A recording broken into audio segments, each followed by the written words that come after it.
Fall is all about cozy comforts, and with Hero Bread, you can enjoy all your favorites and still hit your health goals. From breakfast bagels and meal prepped enchiladas to mouth-watering burgers and cheesy noodles. You won't believe Hero Bread's options have 0 to 5 grams net carbs and are high fiber from the taste and texture. And right now, Hero Bread is offering 10% off your order. Go to hero.co and use code FALL25 at checkout. That's FALL25 at hero.co. All figures are per serving of Hero Bread. Contains 2 to 18 grams of fat per serving. See the product nutrition panels on hero.co for more information.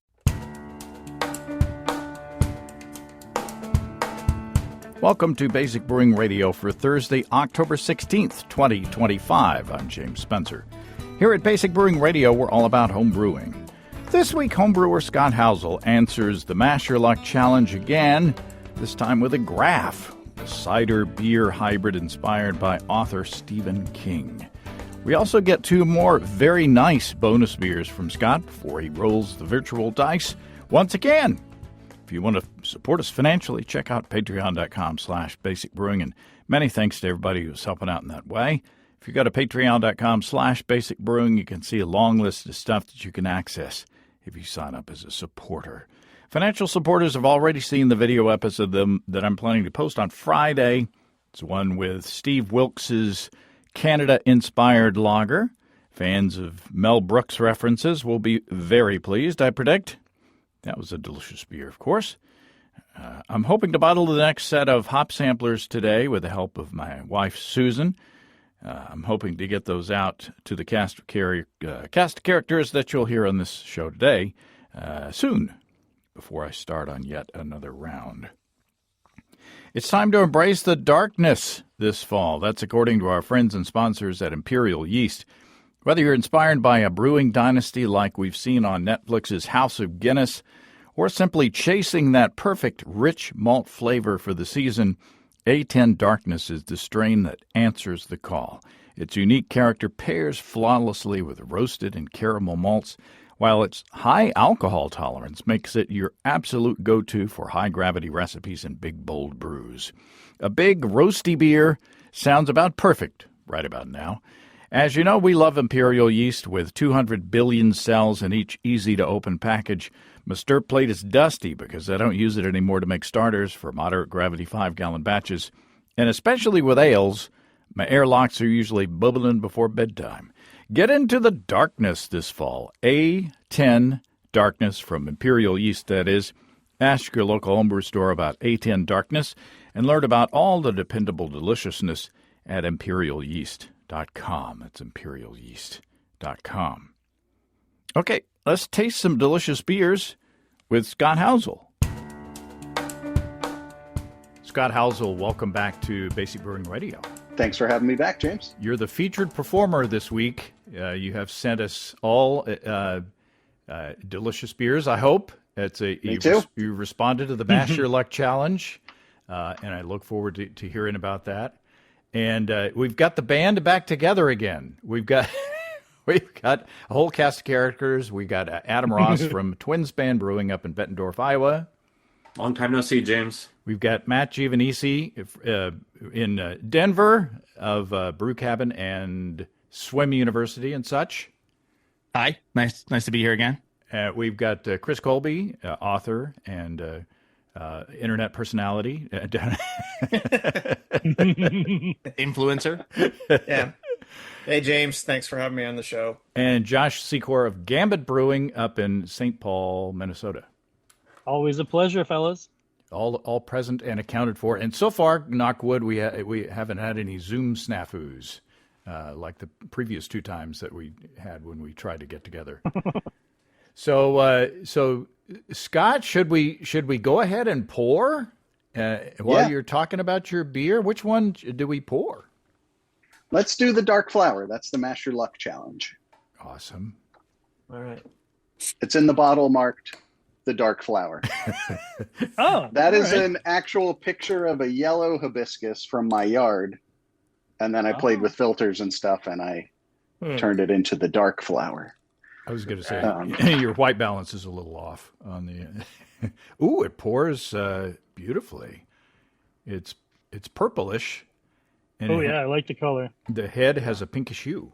So tell us about... Remind us, first of all, what you rolled for the Mash Your Luck Challenge? Oh boy, I tried to prepare, and I probably should have had that ready to go. It was medium ABV, low bitterness, red ale with fantasy sci-fi influences. Ooh. We definitely got red. Cheers. Oh, mine is very clear. Yeah, Mine this too. is gorgeous. Beautiful. Nice foam retention. Just interrupt me anything you want to say, but I'll be I here went drinking. I went for a Graf. I figured I wanted to try it. And what I ended up with was about 1.5 gallons of apple juice and 3 gallons of wort. So as I was calculating it, I was kind of flipping back and forth in the calculator to try to get the IBUs for a 5-gallon batch. But then I would scale it back to 3 to figure out how much malt I needed. And then the apple juice came in at about 1048. And that's where my OG ended up as well. So that was 5 pounds, or about 2.3 kilograms of Viking 2-row extra pale malt. It's about 2 Lovibond. It was 1 pound, or 0.5 kilogram of rye malt. 3 ounces of Carafa 1. That's about 237 Lovibond. And that was just to get a little color, which my logic failed me. I thought if I put a little color, I could get a deeper red. Instead, I had to use more hibiscus, which is another ingredient, to get it to red. But what I did is I made the beer brown, which is harder to turn it red than to go from a light color. So faulty logic, but I'm still quite happy. It was fermented with, I did do hops, Amarillo, 45 minutes, 1/2 ounce. So that's about 14 grams. It's about 20 IBUs. But this would be for the 3-gallon batch. So once the apple juice was added, that would drop a little bit. And then I did a 5-minute, 1 ounce of Mandarina Bavaria, just to get maybe a little hop flavor in there. The yeast was Safale Belgian Saison BE134. I've made ciders with Saison yeast before that came out perfectly clean.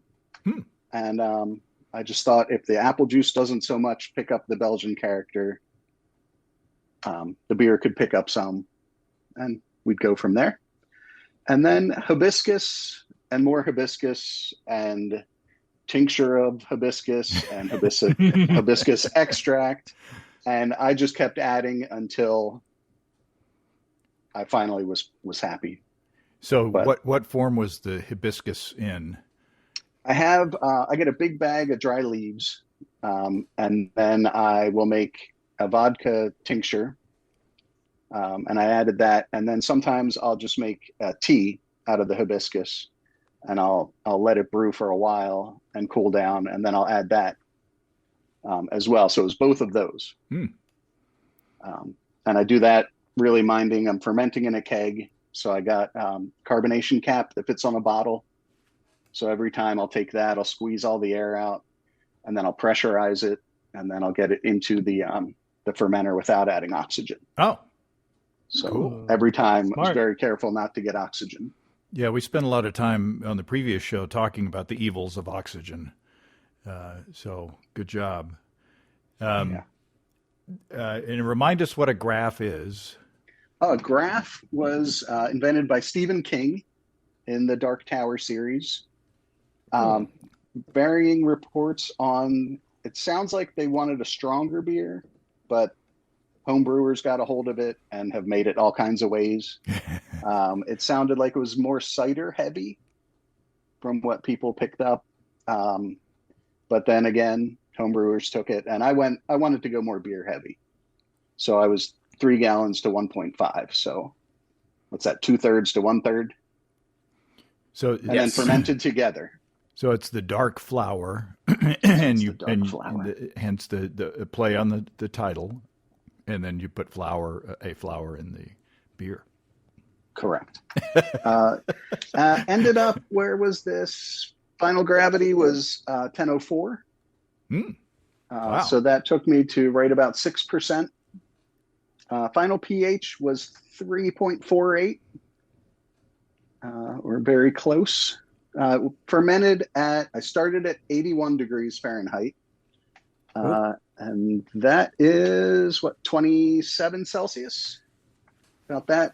It got up to 84 in the garage, which is about just under 29 Celsius. And that was about 5 days until I was pretty sure that fermentation was almost done. So 5 days, the temperature had dropped down again and signs of activity had slowed. Well, it's a delicious beer. No surprise. There's a lot going on. What with the Belgian yeast and you got apple cider and you got the hibiscus and you got the beer ingredients themselves, but it doesn't taste like a big messy stew of of stuff at all. It has a note, a direction. Adam, since you're next in the list on my screen, what are you tasting? What are you seeing? Oh, I love this. It looks beautiful. It's blood red, with that, and the foam is actually hanging around pretty well. If someone just handed me this, like at a homebrew club or something, and said, "Hey, enjoy," I would think it's a cider. Like I'm definitely pulling more apple than beer, but it has I think the beer I feel like is bringing a lot of the body. It's not quite as acidic or tannic as a cider. Really good job with the hibiscus. That's using hibiscus to nudge color a different way is a trick I like to do, and it's really easy to overdo it, and you didn't do that here. So this is just super well balanced. Sure, call it a Graf. I think it's kind of its own thing. Depending on what percentages you hit. Yeah, I really like this. Matt? I think it's really good. I've never had a Graf before, so this is a first. And it's drier than I had thought it was going to be before I drank it. I thought it was going to be pretty sweet, but it is incredibly dry. It's almost wine-like. It has like almost and maybe that's just my eyes, and again, never having a Graf before, but it read as a red wine when I first drank it. So I like Adam. I really like to play with hibiscus. It's really good I use a lot of it in, sour beers, fruited beers that you want to look red, but a lot of those fruits don't make stuff red. So I like the flavor it brings too. This is super good. Like you look at it and it's a very deep, almost like a maroon color. You would never know this was brown, and you just had to keep sucking hibiscus at it to make it red. Yeah, good point. This looks super intentional, and the flavor of it is great. I've made a few Grafs. I like that style, and I like how wide open that style is. This is really well done. I like it quite a lot. Yeah, this is I'm a big fan of hibiscus, so my estimation is warped, but yeah, nice hibiscus flavor.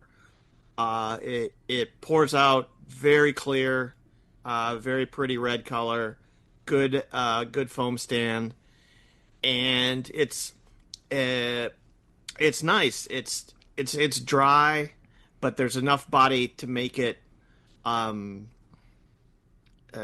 completely dry, and the I don't know, just the overall balance. It's not there's definitely cidery notes, but it's not the pH. It seems like the pH is a little bit up from where it would be if it was a straight cider with hibiscus, and so it makes it a little more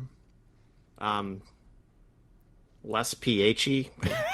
That's not a word. Less acidic. And normally I love that, but this is to me that drags it closer. In the cider beer continuum, it's in the middle of that. It's not completely cider, not completely beer. And this is a tasty beer. When you were researching Graf as a style, and maybe Josh, you know this one too, is there guidance on what percentage should be apple and what? I read the books, the Stephen King books, and I don't think he ever really goes into any detail. It's just something the characters drink. I couldn't find a whole lot when I was looking. What it sounded like was people leaned more towards thinking it was more of a cider than a beer. But I don't care what people think sometimes. So, but as I was putting it together, I was there is a little appearance of ginger and a little appearance of vanilla.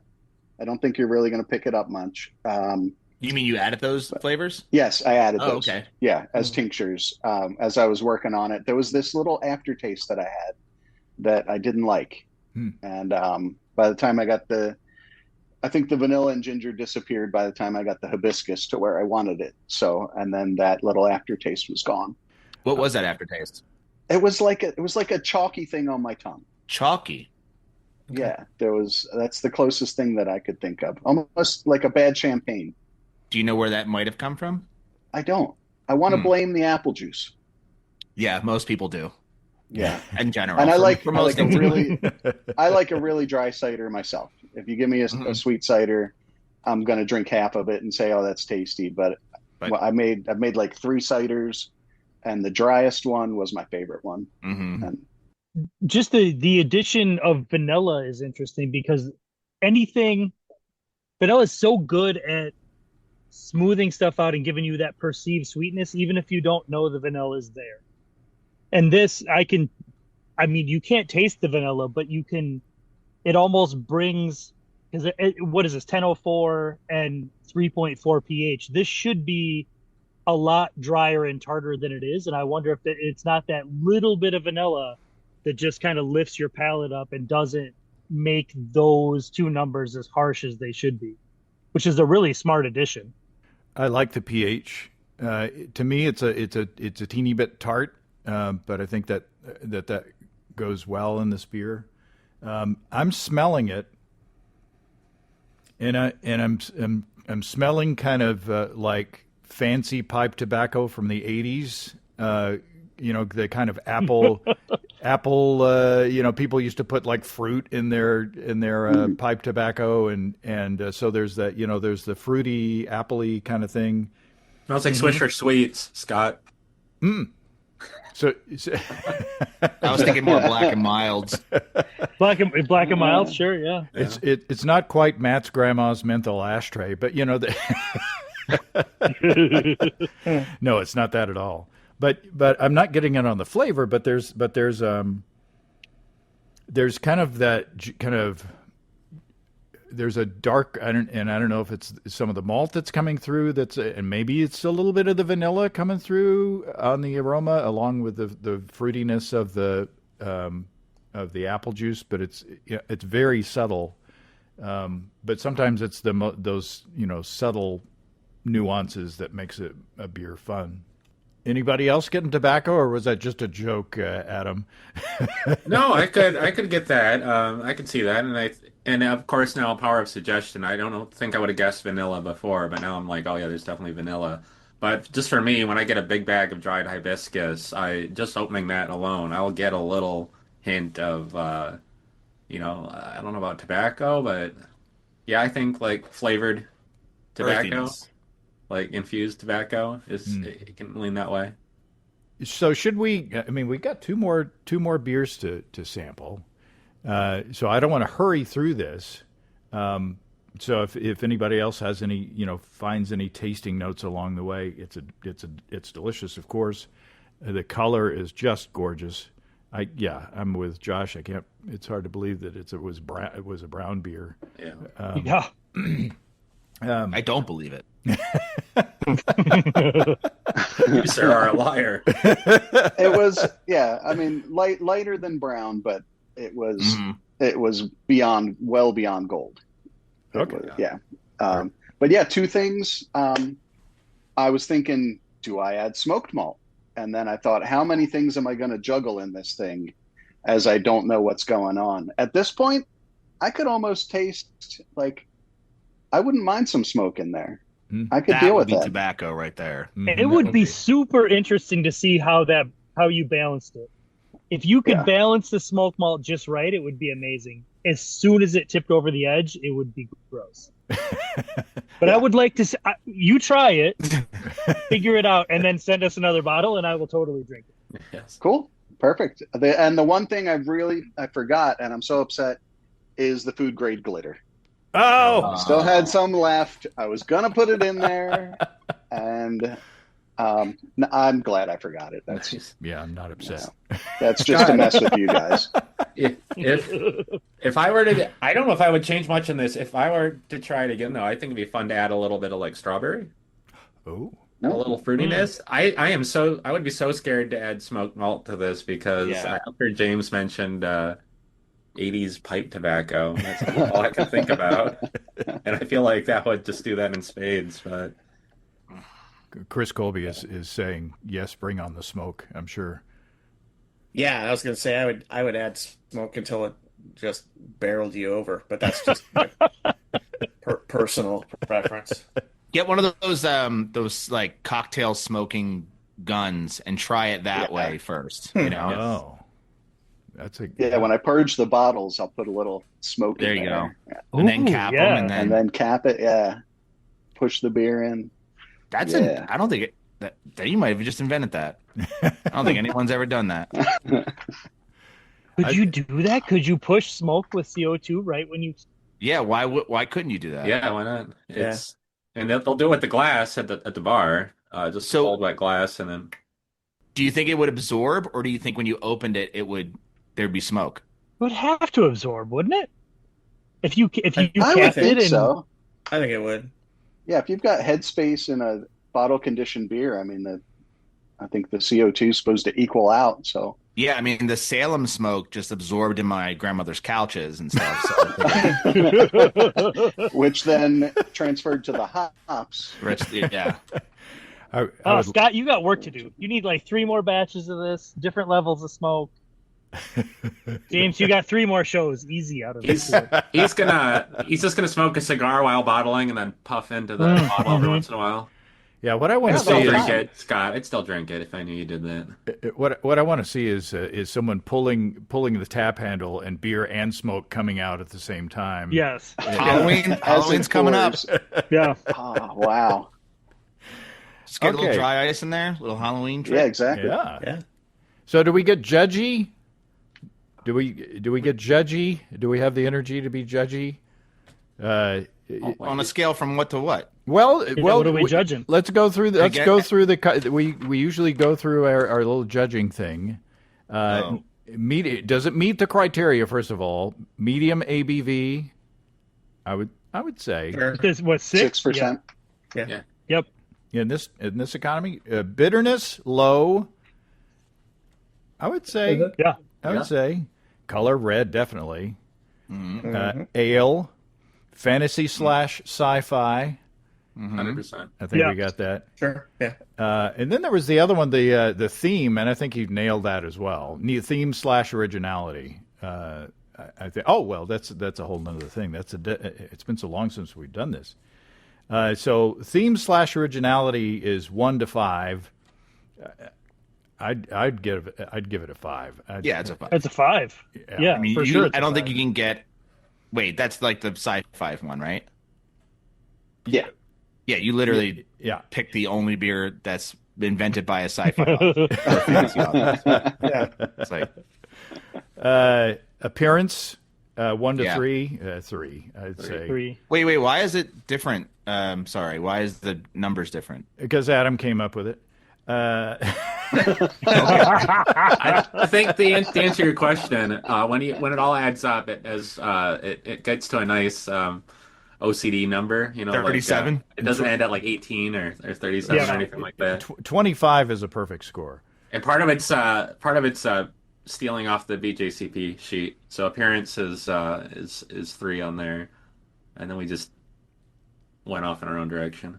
So aroma 1 to 5. Now we get to where Adam's going to be shaving points off because he doesn't think there's a perfect beer. So, I mean, if anyone's going to make it, it's going to be Scott. Yeah. Amen. So, Adam, what do you think? 1 to 5 on appearance or on aroma? Man, I think it smells pretty good. Well, what's it supposed to smell like? Like it's just supposed to smell? This is a very hedonistic review. Pleasant. So it's Yeah, we're not it's really gonna be different. judging against a standard. It's just like, do you like it? Or do you think, 1 to 5? Does it have a good aroma or not good aroma? Is that Yeah. what you're, is that it? Because I'm like, what's the aroma I'm supposed to, based on the mash your luck? Yeah, especially Well, since you just look up the hibiscus Graf on the BJCP and you just go by that. What are the classic styles of this? yeah, exactly. Who won the medal at GABF for the hibiscus graph last year? I was gonna give it a 5, and then James reminded me that I'm a jerk with unattainable standards, and so you get a 4 for this, Scott. It's I want a little more. I want either smoke or fruit. I want a little bit more here. Yeah, I would go with that. And I would too. That would be my vote. flavor from 1 to 10. I think it's up there. It's good. I'd say it's a solid 8 or 9. Yeah. I mean, it's good. 8. Yep. It's very good. It's an 8 for sure. It's very good. And then finish 1 to 2. 2, I'd say. Nothing wrong with the finish. Sure. Yeah. So it's like 22 or 23 out of 25. Nice. Yeah. Yeah, this is it's excellent. Super good. Yeah. Good job. The only thing keeping you from 25, Scott, is impossible standards. It's you. I have them too. I like to think I have them too. So we got 2 more beers. Let's go with the green bottle with no label. I don't think I put anything on there. That is yes, that is the Untitled Saison. I used a ramp mash method, so I wanted to try that because it's really easy with my grandfather. So I started it at what did we start at? 113. And then I let it ramp up. And then as it got close to 149, I forget what I did, but as on the Grainfather, as it gets close to temperature, it doesn't heat as fast. It doesn't have the element at full bore to go between. So it kind of keeps it in those ranges a little longer. But it is, let's see, this is also Viking 2-row extra pale malt. That's 5 pounds. I did a pound of flaked wheat, and I did 8 ounces of turbinado sugar at flame out. What size batch? Oh, this is 4.5. Oh, okay. 4.5 gallons. So then we've got Amarillo, half ounce for 45 minutes. Gives about 17 IBUs. Amarillo at 5 minutes for half ounce, 4 IBUs, and Mandarina Bavaria at 5 minutes, half ounce, also about 4 IBUs. The alpha acids were about the same on those. Mashed at, I told you the ramp mash went up. I did do a mash out.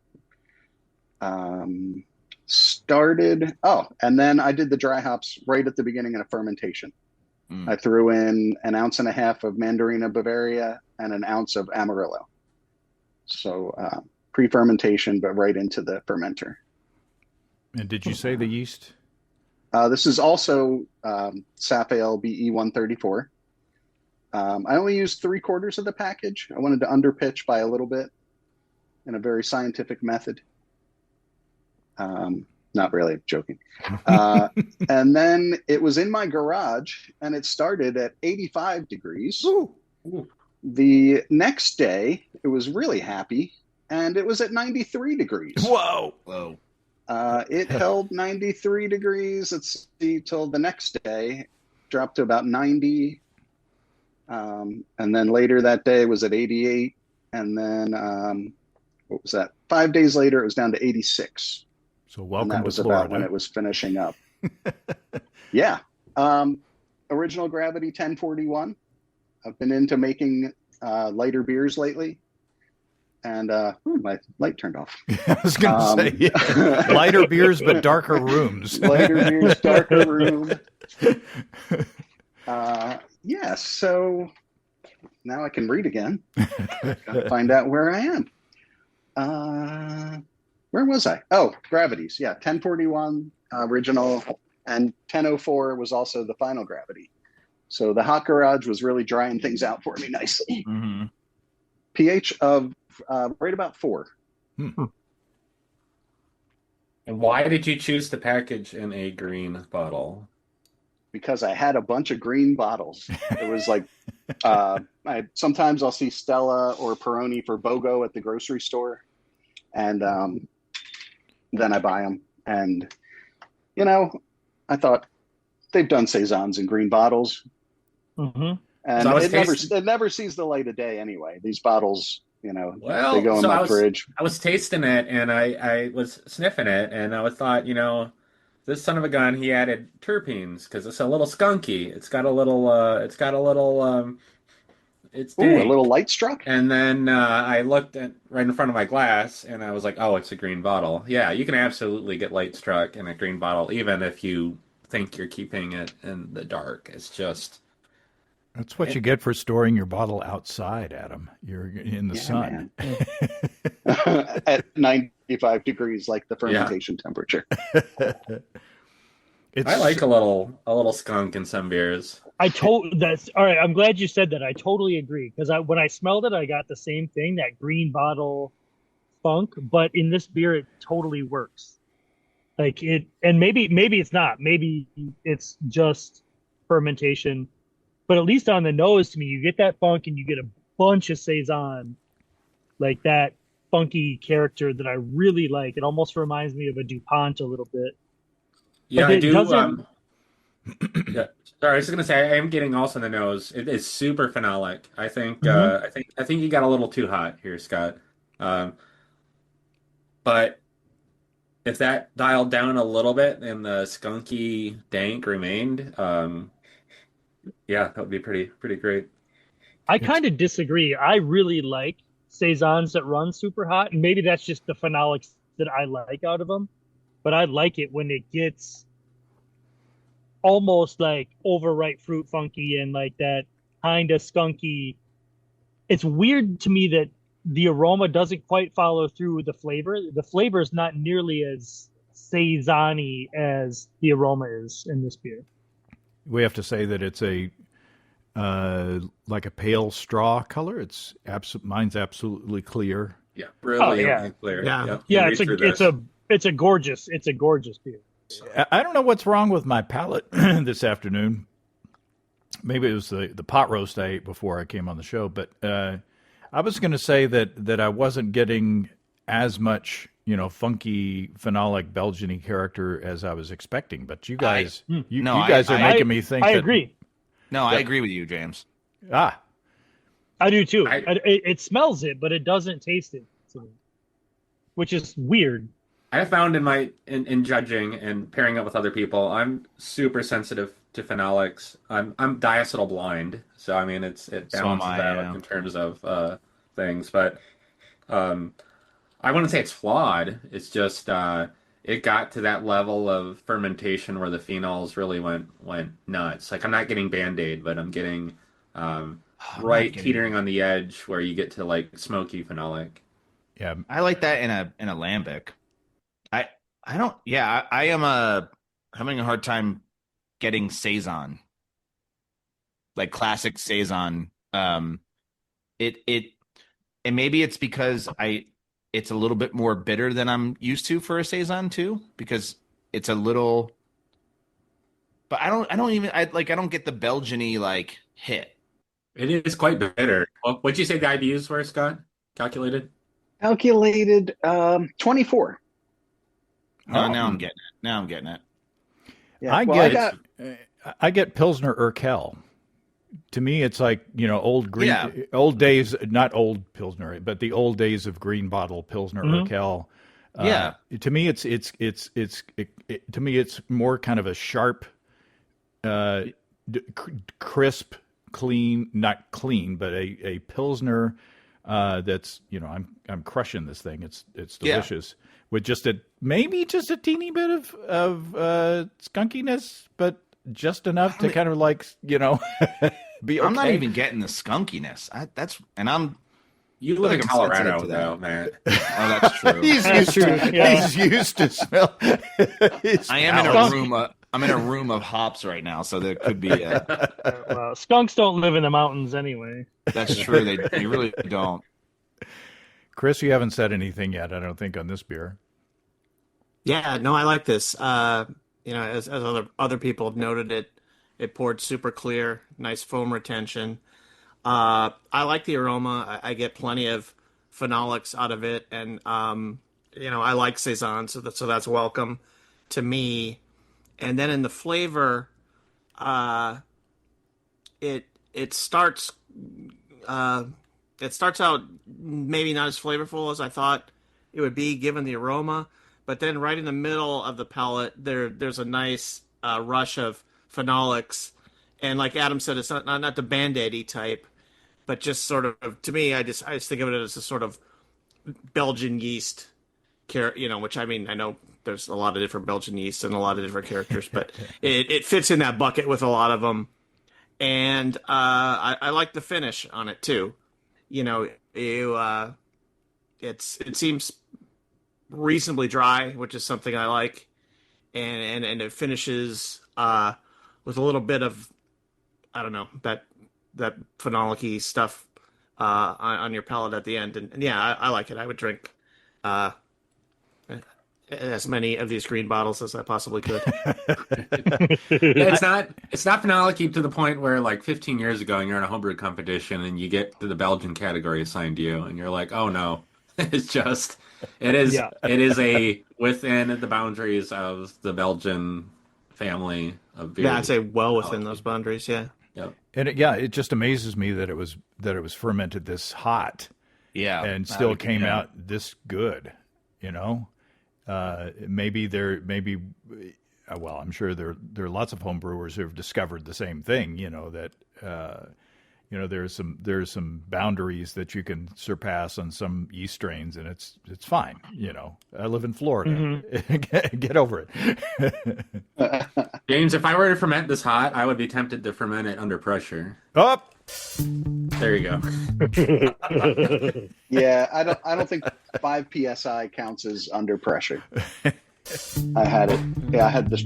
Oh, there you go. You only get 2 you only get 2 for show now. Oh, that's good. I just don't want to cheat them all at once. Yeah, I think there's the temperature, but also the fact that he underpitched it, which is that tends to bring out those sort of Belgian yeasty or whatever yeast you're pitching. It brings out underpitching slightly, brings that out, and I think I think it's just a testament. A lot of those yeasts are real troopers at high temperatures. Mm-hmm.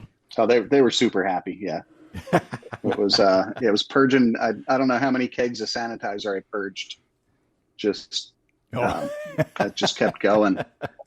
Yeah, but my impression, right when I first carbonated it, and I poured the first carbonated one of it, I was like, I just thought citrus character, and I pictured a grapefruit as the Kool-Aid man, like busting through the door. Huh. It was like grapefruit pith, the Amarillo, Mandarina, Bavaria, and that died off along the way. Mm. And then also when I send you beers, I bottle one for myself. So I'm drinking the same thing I sent to you guys. I mean, Sometimes I even keep it warm until somebody gets the beers so that I'm kind of trying to mimic what you're getting. Sometimes you put it in a box and you kick it around the yard. Yeah. I mummify it in a box and then I stick it in the garage. But I can tell you that out of the keg, it is like one of my favorite saisons that I've made. I think this does taste a little bit different. I think the green bottle or being in a bottle changed it. I really got a lot more grapefruit pith. And, I'd drink it and I would think, could I call this a wit beer? I never thought that I could, but it made me think is this on the border of something else? But then it really started to settle into a very DuPont kind of saison to me, which I really like. I can't wait to make it again, and I think I won't put it in green bottles next time. Well, when you brew it and send it to us again, hint, hint. One thing I think would really improve this beer a lot is to bump up the level of carbonation. Because like a lot of Belgian saisons are are, very effervescent. And this isn't bad by any stretch of the imagination. It has, we've all seen the foam on it is great, but for me, that other than adding, a pile of smoked malt, I would go with. Yeah. Well, in my the standard. keg, Yeah. in the keg, I calculated it's about 3 volumes. Okay. So I really did try. I set it kind of high. Oh, these are keg fills? Yeah. Okay.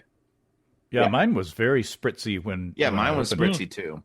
Oh yeah, for a keg fill, this is great because it is hard. It's hard to fill bottles out of a keg and keep that much carbonation. So this is really nice.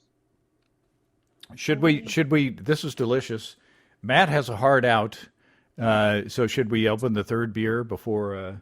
I want Matt to be able to give some input on the third beer while he's here. Absolutely. I'll probably have. Besides the questions, I'll probably have less to say because this is called Droplets of Drooplets, and I will keep my opinions about music to myself. But there's that song by Train, Drops of Jupiter. Oh, I love that song. It's my favorite song. That's why I'm keeping my opinions to myself. But wait, what's wrong? What's wrong with that song? The lyrics are beautiful. Yeah, it's our first fight. Yeah, and a drooplet is like the little pieces of a berry, like raspberries. Each little individual dot is called a drooplet. So I've had that name in my back pocket for a while. Wait, really? Yeah, I didn't know that. I didn't know that. Oh yeah. Oh my gosh. And what it is, it's from my Solera project, which started in 2019. So a small percentage of this started in 2019.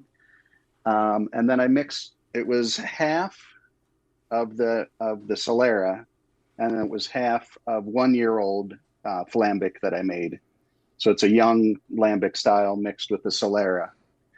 And then in my numbers, I added for about 2 months, there was 2.5 pounds of raspberries. What's that? 3/4 of a pound of blueberries and 1/2 pound of blackberries. And then that was in 2.5 gallons. So the total berry load was a little bit more than a pound. What's that? 1.5 pounds per gallon. It's a lot of triplets. It's a lot of droplets. Right below 5%. It also has a reddish hue. Yeah, but not like blood red. This is almost like a pink neon.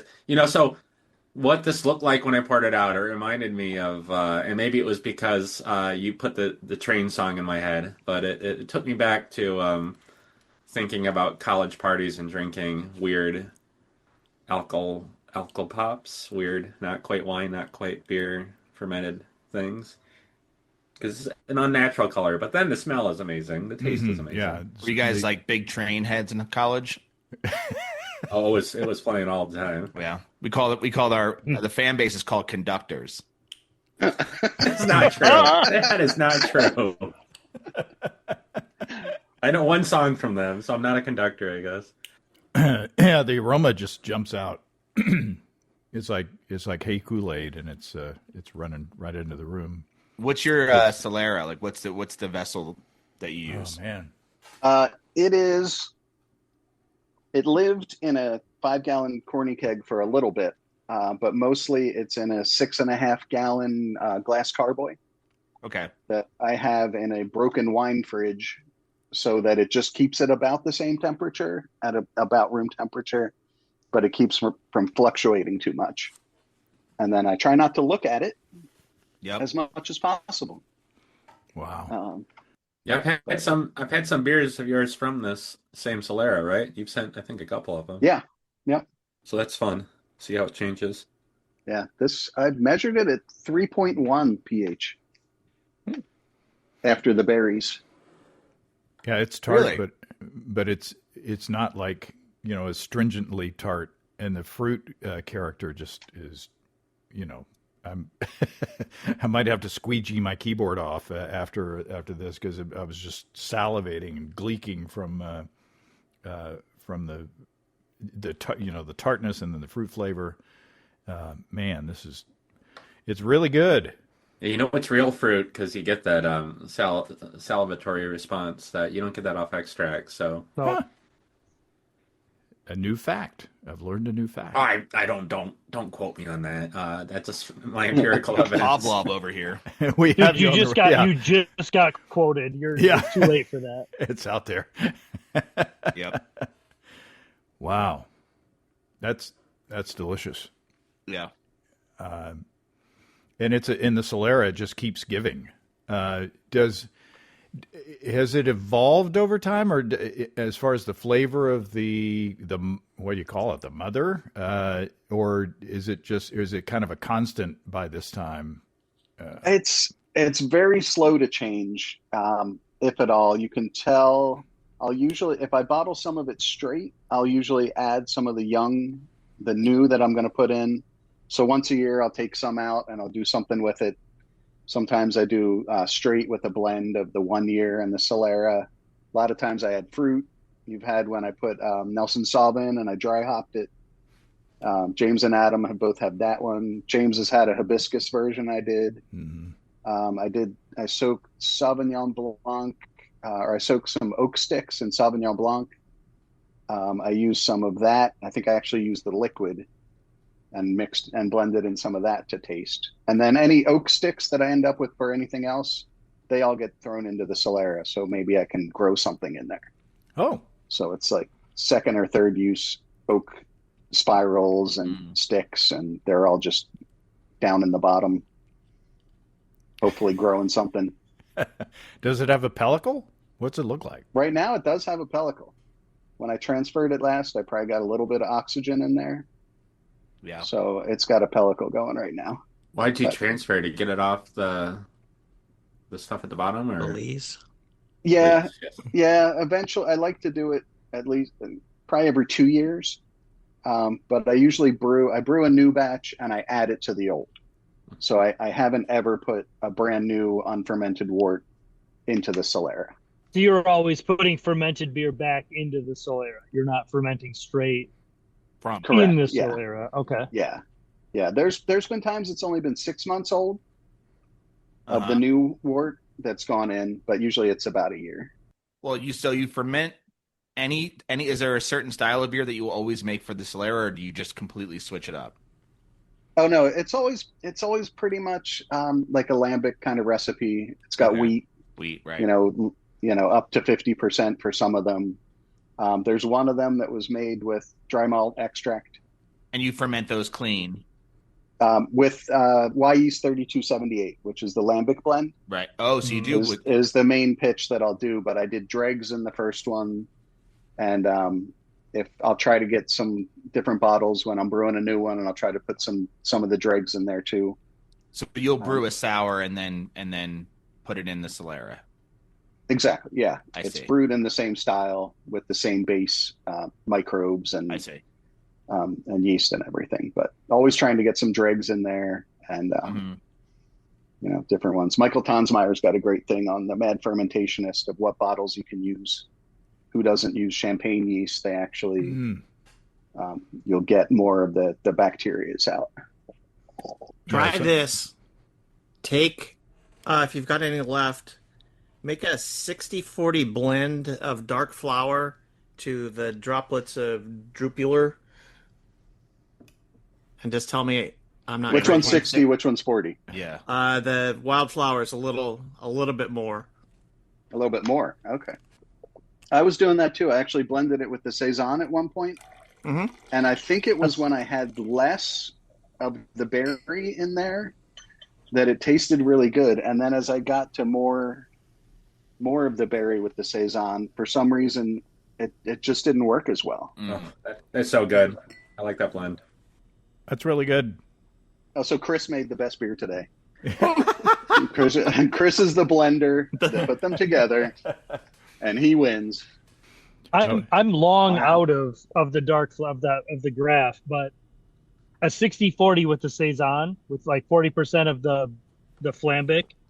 That's great.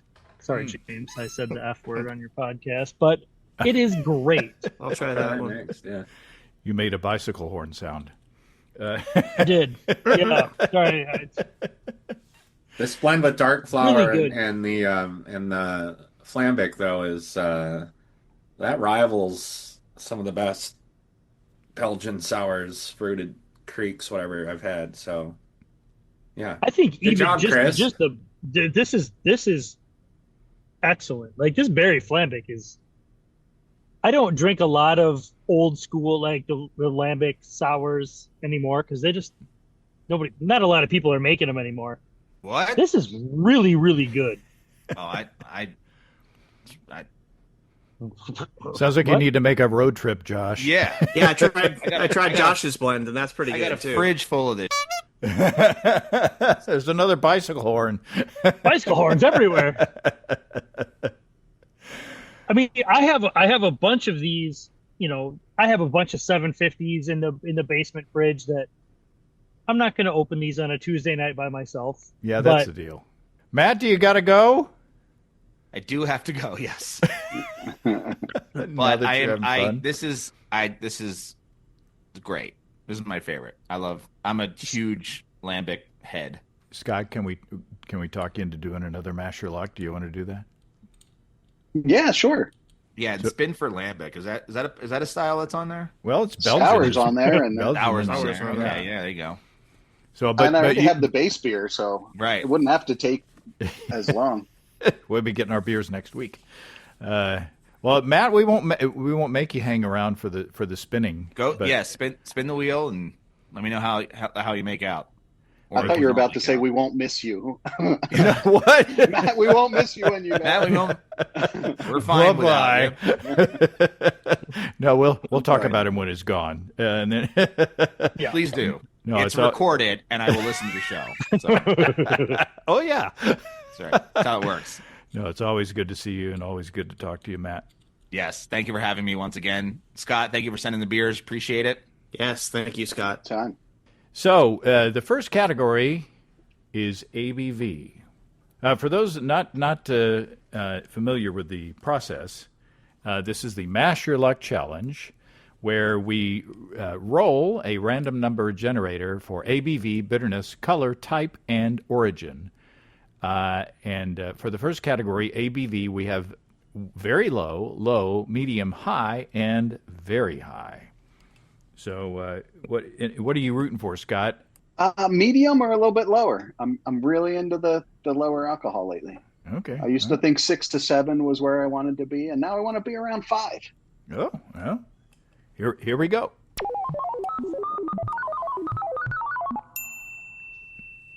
Oh, you got a 3. So medium ABV. Ask and ye shall receive. Okay, bitterness, we've got low, low to mid, balanced, high, and very high.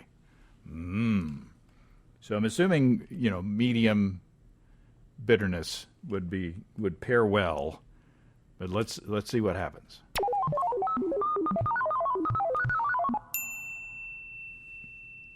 Oh, you got balanced bitterness. Perfect. I swear I'm not messing with this. Okay. Boring. Yeah, I know. So the color we've got we've got pale, gold, amber, brown, black, and red. Well, we know he can do red, so Yes. Yeah. I'm saying let's not do red again. Okay. Well, we'll see what the fates allow. Here we go. Bing. 4 is pale, gold, amber, brown. Ooh, Brown. Okay. brown. Chris Colby loves brown ales. Mm-hmm. Now do the thing for how much smoke character in the beer. 100%. Okay. 11. Yeah. So type we have lager, ale, and sour. Are you comfortable with all three of those, Mr. At Florida? least, yeah. Okay. Well, you have a fermentation chamber now. That's it. Yeah, there should be a smoked in there too, shouldn't there? Origin smoked. Okay. Here we go.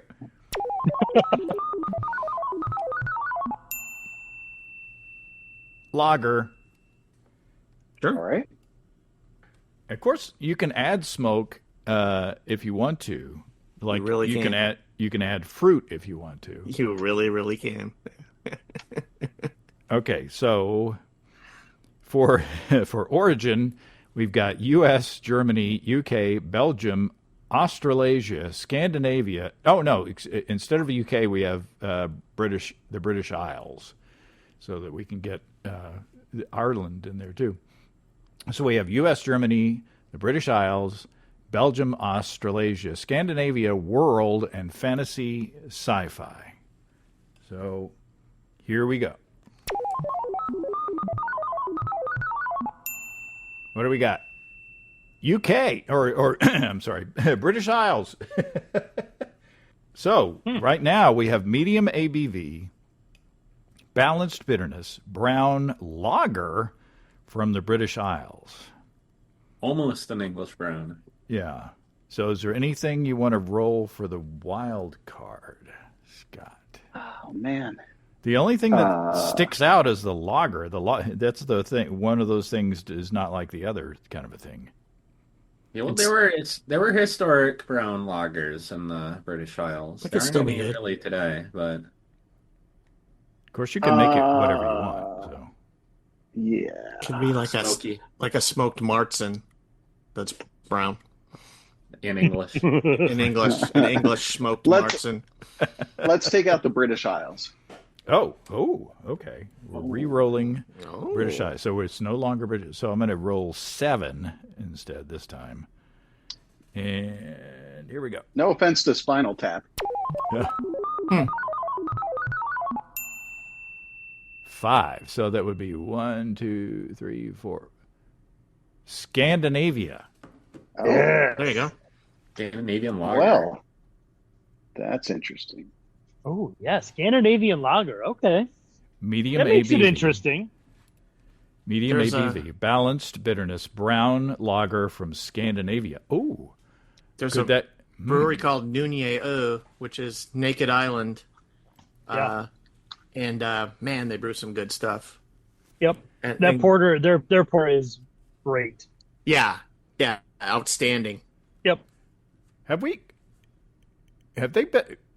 they been on the show? They might have been. I think I've gotten some beers from there. I think I talked to somebody from there like many years ago. Their labels they have a O with a slash through it. Yes. Yep. Yeah. Okay. So nothing nothing pops. Anybody have anything that just pops to the front of their mind of what that would be? This style? You could absolutely do a smoked, like a smoky sati that's fermented super clean, and then Chris would be happy, and I'd be happy that you considered sati. Yeah. I'd like to see you put some lutefisk in something. Yeah. I'm a vegetarian, so no deal. Oh, yes. What's the Like pancake, Chris? What's the pancake? The Lefse. yeah. The lefse, yeah. Yeah. A lefse brown, yeah. Little potato. It's like a potato, crepe or pancake or something. Well, guys, this has been a lot of fun. Again, it is an honor and a privilege to spend time with you guys, and especially to get delicious beers from y'all. Especially, since I think my beers that I send to y'all are substandard to the the standards that y'all have sent. So, they're good. Scott, you continue to impress, and everything is wonderful that comes from you, and I appreciate it greatly. I appreciate your continued support and enthusiasm, and everybody. Can you tell I've had a little beer? I'm to the I love you man phase of the program. I love you, man. But I look forward to the next time that we can get together and share some beers and talk about them. Thanks, guys. Yeah. Thank you. Yeah. Scott, Cheers, fellas. Cheers. Google Gotlandsdricka. It's a Swedish beer. I've heard that word before or seen it. The Jester King Brewery here in Austin brewed a Gotlandsdricka for a while. A little postscript after my goodbye, but there you go. Yeah. So much for neat endings. Okay. Yeah. Cheers. Cheers, everybody. Cheers. Cheers, boys. Well, thanks again to Scott, Chris, Adam, Josh, and Matt. Scott continues to amaze, and I'm looking forward to his next answer to the challenge. In the meantime, if you have brewing questions, show suggestions, or just want to say howdy, write to james@basicbrewing.com, or just fill out the contact form on basicbrewing.com. And please don't forget to tell us where you're from. Check out our mobile-friendly shop at basicbrewingshop.com. Thanks to everybody supporting us through our Patreon page. Special goodies coming your way. Check that out at patreon.com/basicbrewing. So until next time, till then, thanks for listening, everybody. I'm James Spencer. Production help for Basic Brewing Radio and our website is provided by Kelly Dodson. Basic Brewing Radio is a production of Active Voicing. We'll talk to you next time, everybody. In the meantime, stay well and stay tuned. So long.